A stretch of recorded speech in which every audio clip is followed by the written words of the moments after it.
Hello বন্ধুরা, ঘরে থাকা সামান্য উপকরণ দিয়ে কী করে সুস্বাদু নিরামিষ চাউমিন বানাবে সেই রেসিপিই আজকে তোমাদের সাথে শেয়ার করব।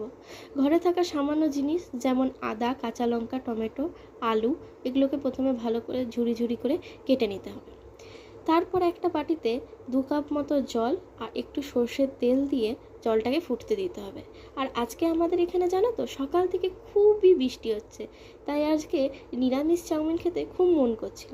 এদিকে দেখো জলটা ফুটে গেছে, আর আমি চাউমিনের প্যাকেট থেকে চাউমিনগুলো আগেই ছাড়িয়ে রেখেছিলাম, সেগুলোকে এবার আমি জলের মধ্যে দিয়ে দিলাম।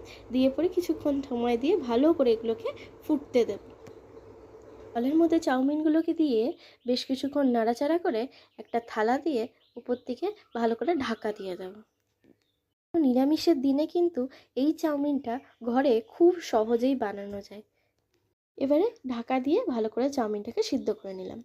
এদিকে কড়াইয়ে তেল দিয়ে আমি তার মধ্যে দিয়ে দিলাম কিছু লাল বাদাম। চাউমিনের মধ্যে একটু লাল বাদাম হলে তার স্বাদ আরও বেড়ে যায়, তাই বাদামগুলোকে লাল লাল করে ভেজে তুলে রেখে দিলাম। এর মধ্যে কড়াইয়ে দিয়ে দিলাম আদা কুচি। আদা কুচিগুলোকে লাল লাল করে একটু ভেজে নেব। আদাগুলো প্রায় ভাজা হয়েই এসছে। এরপরে কড়াইয়ের মধ্যে আমরা যেটা দেব সেটা হচ্ছে কুচি করে রাখা সেই আলু। আসলে ঘরে তো কোনো আজকে সবজি ছিল না, এই জন্য আলুটা দিলাম যাতে চাউমিনটা একটু বেশি বেশি লাগে। তো আলুগুলোকে কড়াইয়ের মধ্যে দিয়ে দিলাম।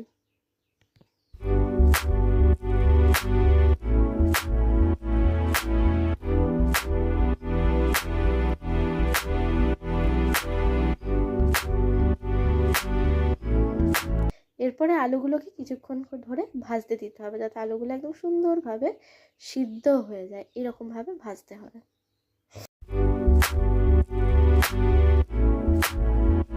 এখন আলুগুলো প্রায় ভাজা ভাজা হয়েই গেছে। এরপরে আমি কড়াইয়ের মধ্যে দিয়ে দেবো সেই কেটে রাখা টমেটোগুলো। টমেটোগুলোকে কিন্তু একটু ভালো করে ভাজতে হবে, নাহলে টমেটোগুলো বেশ শক্ত শক্ত রয়ে যায়। আর চাউমিনের মধ্যে একদম যদি শক্ত শক্ত টমেটো রয়ে যায় সেটা কিন্তু একদম খেতেই ভালো লাগে না। আর আমি এর মধ্যে কাঁচা পাকা লঙ্কাগুলোও কিন্তু অ্যাড করে দিয়েছি। এরপরে এটাকে আমি ভালো করে কিছুক্ষণ ভাজতে দিয়ে দেবো। আলু, টমেটো, কাঁচা লঙ্কাগুলো ভালো করে ভাজা হয়ে গেছে। এরপরে অ্যাড করে দেবো এর মধ্যে কিছু মশলা, যেমন 2 চামচ হলুদ গুঁড়ো, 1.5 চামচ নুন আর 1 চামচ শুকনো লঙ্কার গুঁড়ো। এরপরে ভালো করে মশলাগুলো এর সাথে মিশিয়ে ভাজতে দেব।